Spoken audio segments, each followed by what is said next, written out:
From coast to coast across Canada, welcome to the only nationally syndicated junior hockey radio show. This is Junior Hockey Magazine.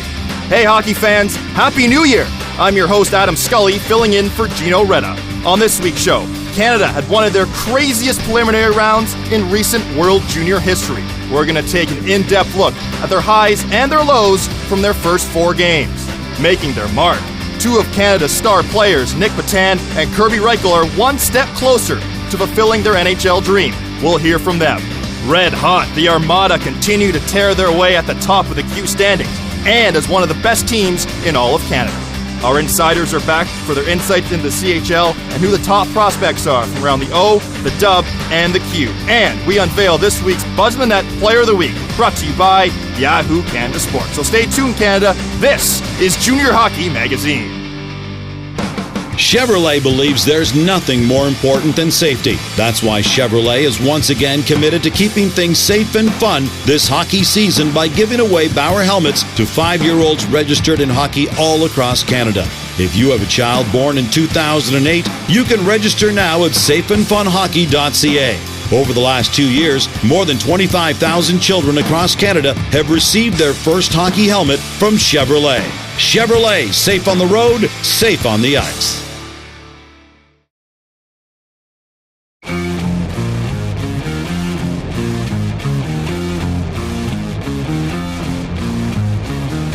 Welcome back, hockey fans, to Junior Hockey Magazine. I'm your host, Adam Scully, filling in for the vacationing Gino Retta. Time now for this week's news and notes. In the Dub, Team Canada sniper Nick Petan has signed an entry-level contract with the Winnipeg Jets. The Delta BC native was selected 43rd overall in June's NHL draft. Petan is having an incredible season with the Portland Winterhawks, with 66 points in just 32 games. The 18-year-old credits his teammates for his success. I think just playing with confidence and obviously having great line mates to play with, but working hard is part of it, and also it just doesn't come firsthand. We worked on it, and we worked on our chemistry. In the O, Team Canada forward Kirby Reichel has also signed an entry-level contract with the team that drafted him, the Columbus Blue Jackets. Reichel was selected 19th overall by the Blue Jackets in last year's NHL draft. The 19-year-old has scored 45 points in 30 games this season with the Windsor Spitfires and the Guelph Storm. Reichel is excited to be one step closer to living his NHL dream.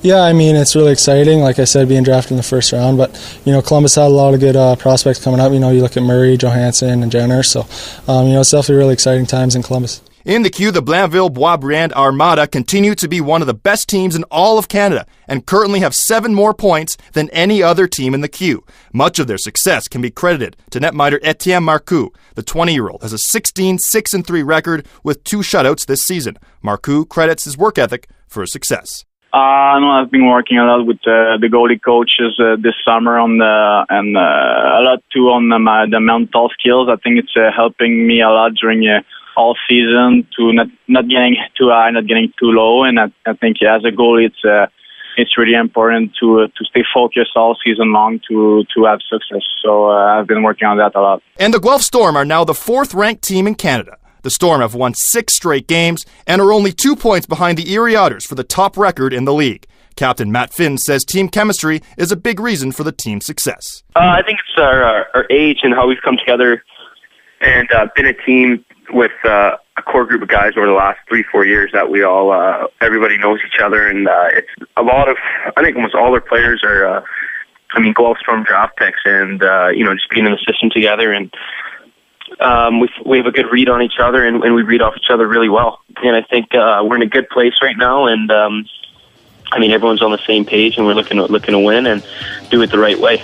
And that wraps up this week's News and Notes. Coming up, we're going to take a look back at Canada's wild preliminary round at the World Juniors when we come back on Junior Hockey Magazine.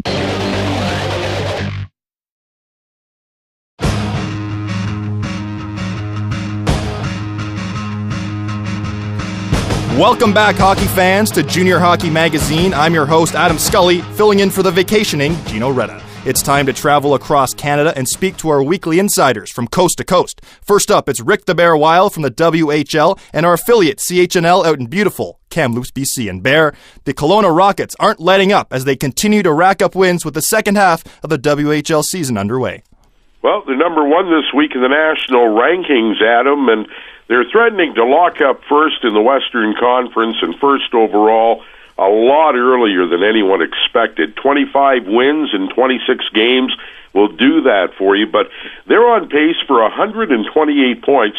That would break the old record in the WHL of 125 set by the Brandon Wheat Kings 35 years ago. But that said, the Rockets are facing a tough month of January here. They're playing 10 of their 15 games on the road. The schedule includes 6 straight away from home from the 8th to the 18th. So I would think that the next couple of weeks will be a bit of an acid test for them. Mixing that with the trade deadline coming up on the 10th, and we'll see how things shake out, but nobody is betting against the Rockets right now. The only thing that could get them is the boredom from winning, you could say. That's for sure. Now, the Calgary Hitmen are looking like they're for real in the Eastern Conference.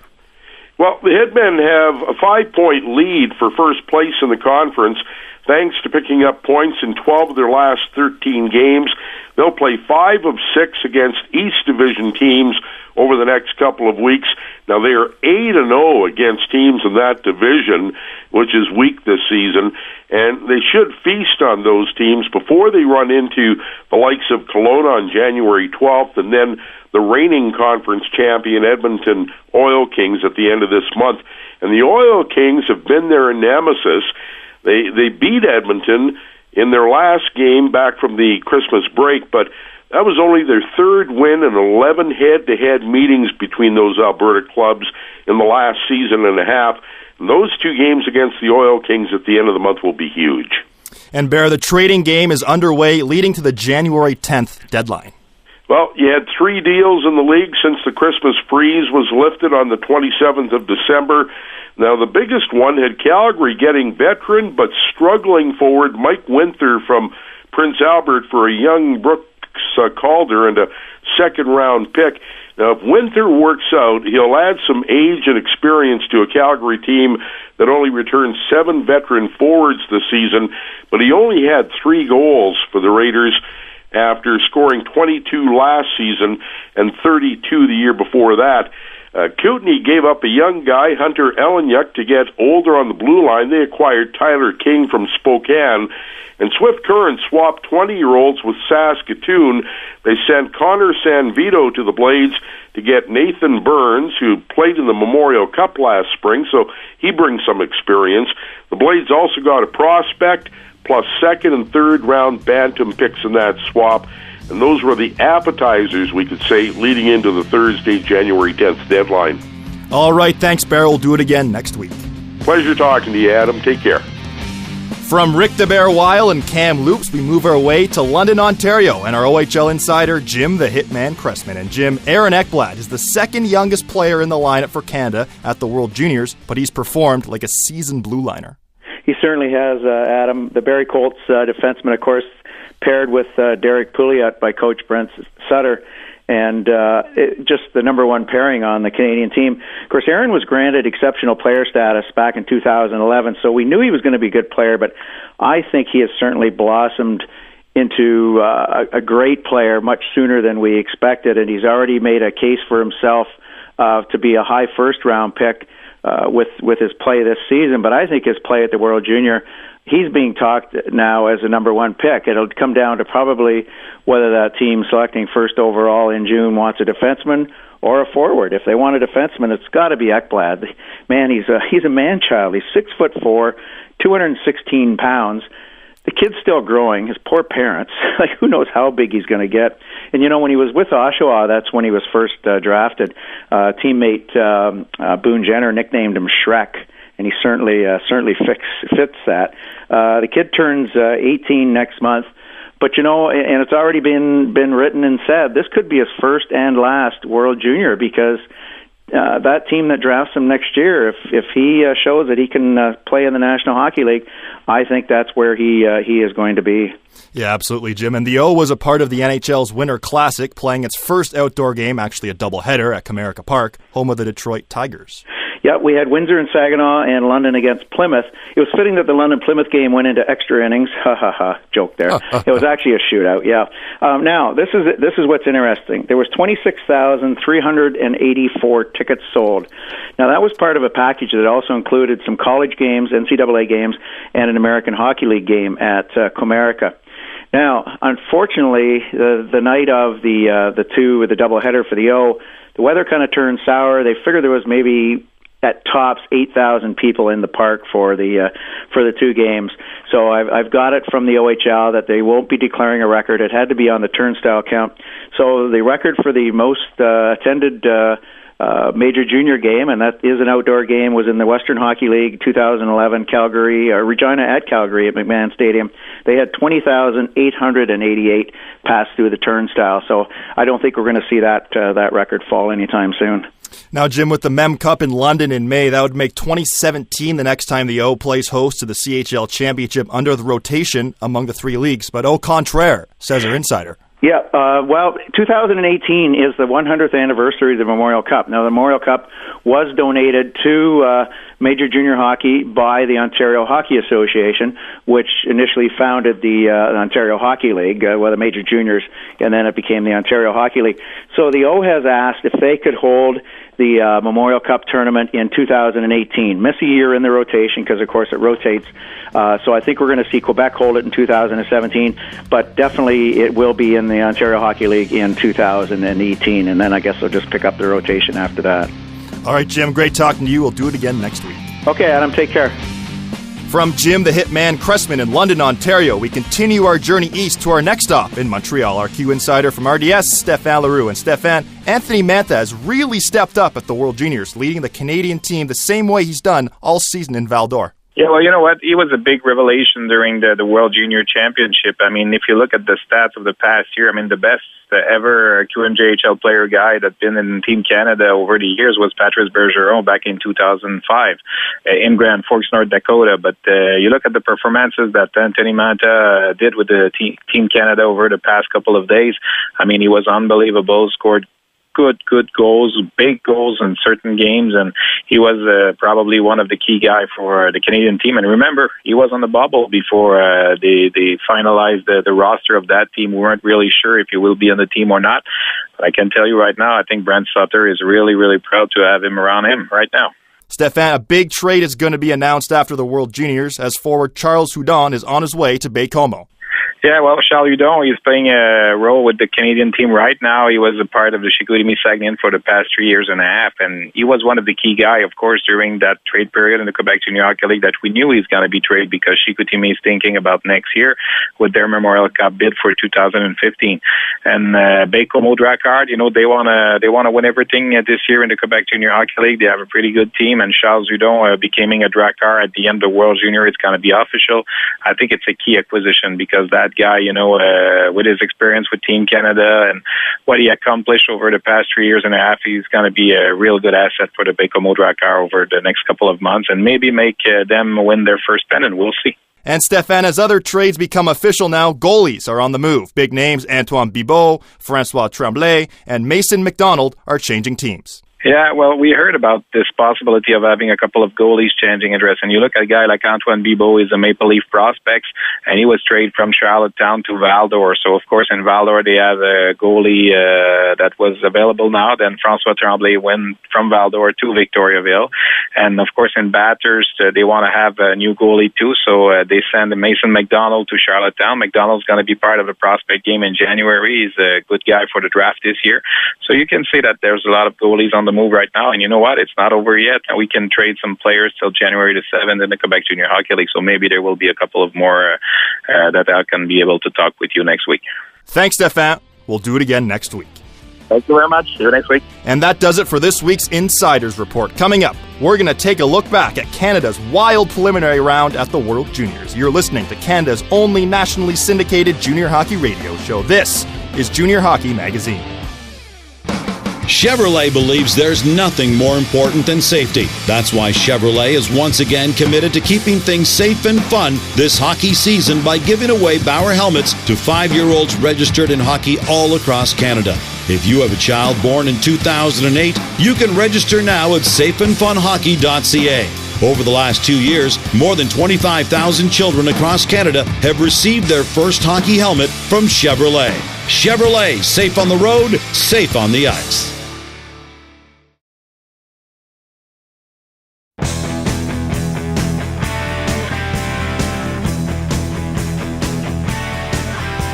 Welcome back to Junior Hockey Magazine. I'm your host, Adam Scully, filling in for the vacationing Gino Retta. Well, Canada hasn't won gold at the World Juniors since 2009, which in this country feels like a millennium.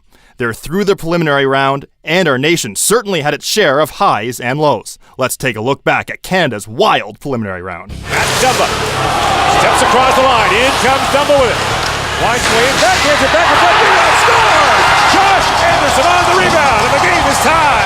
Canada opened the tournament against Germany, but had a shaky start, giving up the first goal. The Canadians came back, however, to lead 4-2 after the first, led by Anthony Mantha's 2 goals. In the second, with the score 5-2, he was at it again. Backdoor pass, score! Mantha's got a hat-trick! Anthony Mantha with 3! Mantha became the first Canadian player to score a hat-trick in his first game since Mark Stone in 2011. Canada added another late goal and won easily 7-2. After the game, the Red Wings prospect reflected on the opening victory. It's a great feeling. We absolutely wanted that win, and I think we worked hard enough to get it. And on my side, I had 3 goals. I mean, I couldn't ask better for today. Head coach Brent Sutter liked the team's effort. Well, we played well enough to win the game by 5 goals. But there's still room for improvement. We got to continue to get better. But today was certainly a good start, and a good start to the tournament for us. But again, like I said, it's just one game, and tomorrow's got to be a better day than we were today. Next up was the Czech Republic, a game that Canada obviously wanted and needed to win. But they played catch-up all game, eventually forcing an overtime period followed by a shootout. Unfortunately, Canada's luck ran out. Chabot in on Patterson, scores! And the Czechs have beaten Canada 5-4 in a shootout. It was Canada's first loss in the preliminary round since 2010, when they lost 6-5 to Sweden. However, head coach Brent Sutter tried to take the positives out of the loss. Well, you can look at it in the fact that, you lost a game in a shootout, but you can look at a lot of things that we did pretty good. And, I thought what really probably hurt us in the first 60 minutes of the game was our second period. We got off track of how we want to play, and then we got it back in the third again. And they got a couple goals off face-offs that we got to do a better job at on that. But you know what? It's you take it and you move on. Defenseman Aaron Ekblad was very disappointed to come out on the losing end. Czechs just played a little harder and got the bounces they wanted. I think the little things. It's all about the little things. It's a game of inches, and they came out on top of those inches. We got to be better. Blocking shots, all those little things, including myself, of course, especially. Next up was Slovakia, and Canada turned to netminder Zach Fucale between the pipes. But once again, Canada gave up the first goal at 1 point, trailed 3-1 in the second period. But the red and white never gave up and fought back to be down by 1 heading into the third, where they kept pushing. Mantha steps into him. Anthony Mantha wins it back, and they score! Jonathan Drouin ties the game for Canada! After McDavid drew another penalty with under 5 minutes left in the third, Canada had a chance to complete the comeback. Across for Drouin. He's it back to Polio. Go wide open, Anthony Mantha. Canadian fans hollering for a shot. Patan walks back in front. Patan shoots. Jeff Patan! Canada leads! Canada took their first lead since the opening game against Germany and would hold on to win 5-3. After the game, Nick Patan says the team is getting closer than ever before. I think it's kind of good that we went through adversity in these last 2 games here. It sets us up for a big one tomorrow. According to forward Jonathan Drouin, this was a statement victory. I knew by myself if I didn't respond the way I did today, I think it would have been bad for me and bad for the team. And I think Brett let me know between the periods, which is good. And, I can't take that 10 minute, that 2 at the beginning. It hurts our team, it did. And obviously we didn't have to start because of that penalty. Netminder Zach Fucale made 19 saves in the win and liked his team's effort. We're obviously happy with what happened. A lot of things happened in a hockey game, and we came out on top and we're really happy. Next up was the annual New Year's Eve clash against the United States, and once again they gave up the first goal. but they clawed back and the score was tied at 1 after 40 minutes. But early in the third, Canada's youngest player stepped up. Morrissey back on it for Horvat. 2 shots on goal at Palmer. They score! Connor McDavid! Connor McDavid has his first goal of the World Junior Hockey Championship, and it's given Canada the lead. With the score 3-1 late in the third, the Americans had a glorious chance to claw back. Connor Carrick busting in. Here comes Carrick on the breaker, and Carrick! That was the best of Fucale's 24 saves. Canada held on to win the game 3-2, and Fucale was named the player of the game. At different points in the game, Fucale's name was chanted in the arena, something that the netminder thought was very special. It gave me a lot of energy. It was very special. It just lifts you, and you sort of play instantly in the moment. So it was very good for me and the whole team as well. So it helped everyone. According to Brent Sutter, Fucale was the difference. Well, he certainly played well. He made some key saves. He was very calm again tonight, and he was in the first period there. He made some really important saves, and then obviously that breakaway in the third. He was very good. And we obviously, we said coming in that we were going to need some goaltending tonight. We're going to need some saves tonight, and he came through for us. The win meant Canada won Group A with a 3-0-1 record. We'll have a full recap of the tournament in next week's show. Time for one final break. Who's this week's Yahoo Canada Sports Buzz in the Net CHL Player of the Week? Find out when we come back. You're listening to Canada's only nationally syndicated junior hockey radio show. This is Junior Hockey Magazine.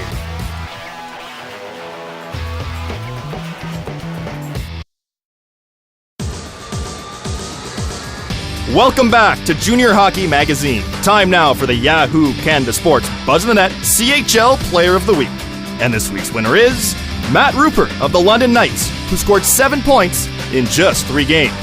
For more junior hockey coverage, visit Yahoo Canada Sports and click the CHL tab. This season of Junior Hockey Magazine is brought to you by Chevrolet Safe and Fun Hockey, helping Canada's young players get a head start on safety. Safe on the road, safe on the ice. And by Yahoo Canada Sports, your only source for all things junior hockey. You can follow us on Twitter at Junior Hockey Mag and like us on Facebook at Junior Hockey Magazine. Colin Campbell is our executive producer, and Adam Karch is our producer.